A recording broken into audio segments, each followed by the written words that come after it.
Hey guys, so this is Wednesday the 1st of April. We got another tough one for you today. It starts off pretty simple, so we're just going to do PVC stuff, kind of warm up the shoulders, open up our shoulders. We haven't done a lot of snatching and kind of mobility that we normally do, so pass throughs. So you're going to do 10 forward and back is one. Right, just inch in if you can.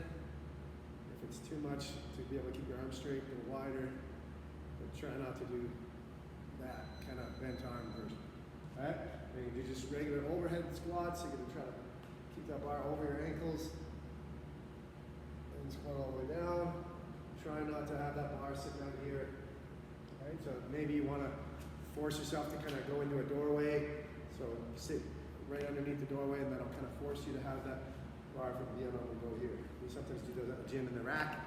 So if you want to get a bit more stretch out of it, do it that way. Snatch balance. Then we're going to work on dropping under those snatches. So feet are narrow and under your hips.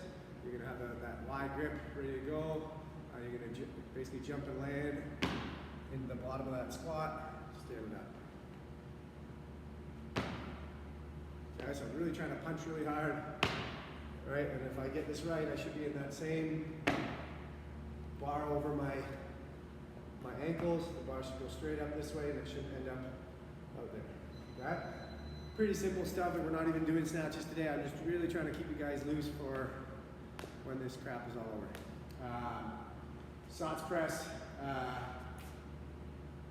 So that's the one where we go to the bottom of the squat, and then we're going to press up. Yeah, I struggle at this one too, so it wants to go forward, right? Where it's hard for me to push that bar back that way. So it's a good stretch. So you're going 2 rounds through that stuff. Take your time. Make sure you're loosening yourself up properly and you're kind of warming up, and it's not just trying to get it over with. Okay? So for strength, you're going to be doing bench or chair dips. So at home, everyone's got different stuff. Most people don't have rings at home or dip bars or anything like that. So you're either going to use a bench or a chair. So the further out I put my feet, usually the harder this is. I'm going to try to get my arm to a 90, so my upper arm. Okay, I want to make it easier, I step back in a little bit. Okay. A lot less weight, right? So you can use a bench, use 2 chairs. Some people's chairs are a little bit different sizes and legs stick out and stuff, so you can use two if you want. Right? I find that a little more comfortable because you're not having to sit so far forward away from the bench. So you can do 10 of those, make it pretty tough. Then you can do 10 those dumbbell rows that we did. So you're going to have your hand on the bench, your knee on the bench. You're going to have your back nice and flat up at the leaning over here, and then you're just going to row. And I'm going to try to get the dumbbell should kind of hit me in the chest. Elbow should be up kind of nice and high and down. Okay, so you're going to even it out. You're going to do 5 on one side and 5 on the other. But also you might have to change your numbers. So if you have a really light dumbbell, you might have to do 10 on one side and 10 on the other, just to kind of make it worthwhile. If your dumbbell's a little bit heavy, maybe you have to go a little less. Some people have kettlebell, but same idea.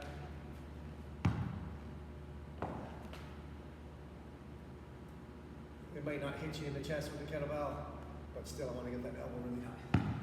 So adjust your numbers by, basically you should be a hard 5, right? So if you might end up having to do 7 or 8 to make it worthwhile every round. But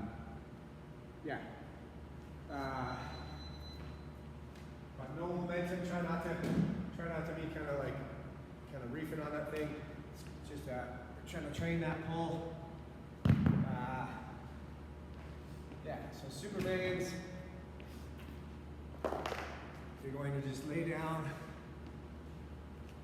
You're going to get into that hollow position, so you're going to just lay lay flat, relaxed. I'm gonna kind of get into that hollow position, squeeze for a couple seconds, and down.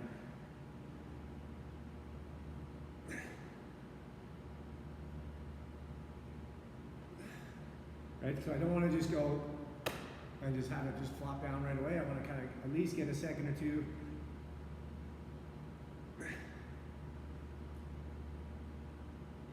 Okay, so I want to kind of really want to feel that lower back being worked for a couple seconds and then put it down. Okay, and then Turkish get-ups. We're going to use whatever equipment you can use. Some people have a kettlebell, some people have a dumbbell. I like all this stuff.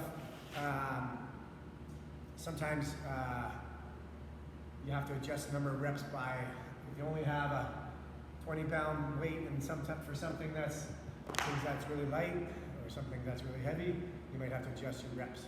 So in the gym, we can kind of adjust as we go. At home, if you only have one thing, you have to kind of change it. But if you have kind of a reasonable weight, you're going to do 2 left and 2 right. I always find it a lot harder if I do 2 unbroken on the left and then 2 unbroken on the right. The weight doesn't need to be so heavy. But if it's heavy, I would make sure I switch. So 1, 1, 1, 1. But so if I have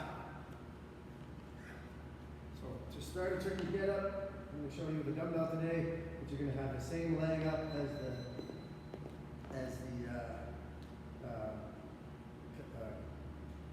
dumbbell, and then I'm going to get my hand out wide, right? I'm going to get up under my elbow. This arm should be pointing straight to the sky the whole time. I don't want it kind of all over the place, okay? This is a stability drill to keep this going straight up. Then I'm going to get up on my hand, right? And then I'm going to keep that hip up. I'm going to go onto my hand here, hip up so that I can get my foot all the way to the back. And then I'm going to get up onto my lunge. Stand up. On the way back down, I'm trying to reverse that whole thing the same way. So I'm going to go, same leg goes down, the hand goes up wide, this kettlebell keeps pointing to the ceiling, my hip stays high, my front foot can get all the way to the, or back foot can get all the way to the front, and elbow, and then hand. So if I'm going to do 2 in a row, I would just leave this the way it is, and then I go back up, especially if it's a little bit light. If it's heavy, I would put it down, and then I would switch arms, and then go from the other side. If you've got a kettlebell, remember you're holding the kettlebell on the back of the arm here, right? You're trying to find a good spot for that to sit on. So usually I like to kind of offset my hand a little bit towards the thumb side, and that'll kind of make the kettlebell rest right in the middle. If you don't have a weight, you can use like a water jug, you can use a windshield washer fluid jug, you could use a tin can, you could use a peanut butter jar, you could use something. These don't need to be that heavy. If you want to do more than 2 and 2, if you don't have the right stuff, you can kind of add a few more, and then that'll still get the point across. Okay? So for the workout, you're doing, I saw this workout online from Josh Bridges. He says it's one of his go-to home workouts. So when he's got no time, he's got minimal equipment, he's got 2 dumbbells, he just does this, and then he's got a time to beat, and he gets it over. I usually like to do that with the 7 minutes of burpees, but this one looks worse. Okay, so you're going to do 100 man makers for time, so that might take a while. So you're not going on a sprint pace, but a man maker today is, sometimes these change. A man maker for this one is, you're going to do a push-up. So if I have two dumbbells, I'm going to go push up on the dumbbells. And then I'm going to row right, row left, and then I'm going to get these dumbbells overhead. So I can either pick it up like that devil press, they go up, or I can pick it up, I can put my feet together, I can swing it up to the shoulders, and shoulder overhead. So it doesn't matter how I get it up overhead.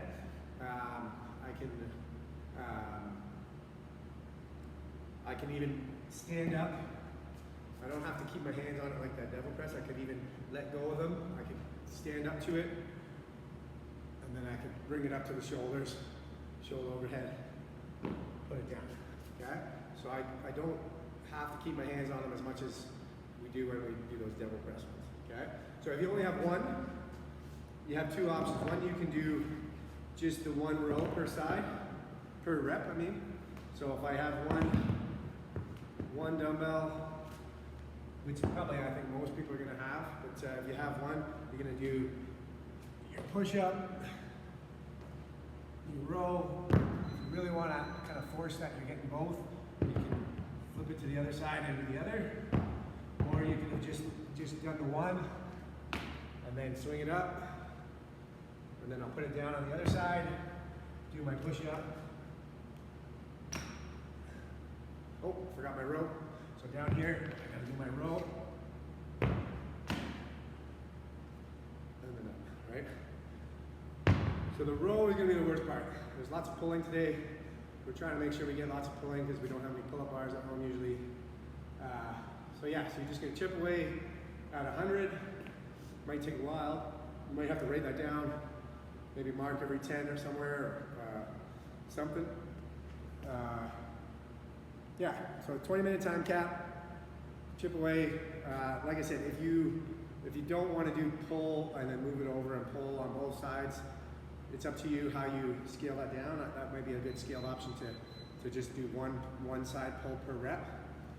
And then the last thing is just watch your back. So if you're, like you do with devil presses, is make sure that you're not picking this dumbbell up from this position, right? So if I'm picking it up from between my legs here, right, then I'm going to get my butt down a little bit, and then I'm going to swing in, and then up. If I'm picking it up with them on the sides, right, I'm going to pick them up like this, get them to my shoulders, and then shoulder overhead. I don't want to be picking them up like that. So the 100 reps will add up if you keep doing that over and over and over. A few reps probably won't make much difference, but yeah, just make sure you get your butt down when you pick them up, okay? Today you can have your feet wide when you pick them up or narrow with the dumbbells outside. Some days we kind of say that you gotta do one way or the other. If you have a kettlebell and you don't have a dumbbell, then I would just do my push-up on the floor without the I would do my push-up, then I would do my row, and then I would do a one-arm, either clean and jerk or snatch. So I would do a one-arm snatch, or I would do a one-arm clean and jerk. And so those aren't as comfortable, so it'd be a lot harder, but you might battle through. I would probably not.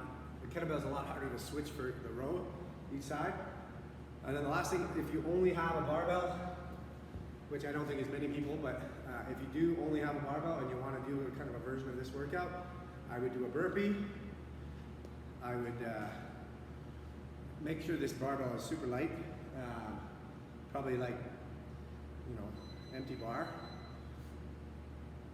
I would do a row, so I would do a bent over row. So I would basically go, okay? So I'm going to do a burpee off the bar. Then I'm going to stand up. I'm going to pick up the bar, and I'm going to get it to my knees. I'm going to do a bent over row, and then I'm going to do a clean jerk and put it down. Burpee. I'm going to pick that bar up and row to my, basically kind of, bar's going to get to my belly button or just above. Elbows are going to get high, straight back, and then from here I'm going to do a hang, clean, and jerk. So I should have the same grip that I have for my,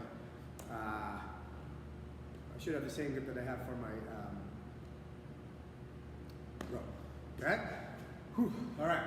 So chip away. It's a grind style today. We had that sprint style the other day. Yeah. So keep it going. We're trying to change it up.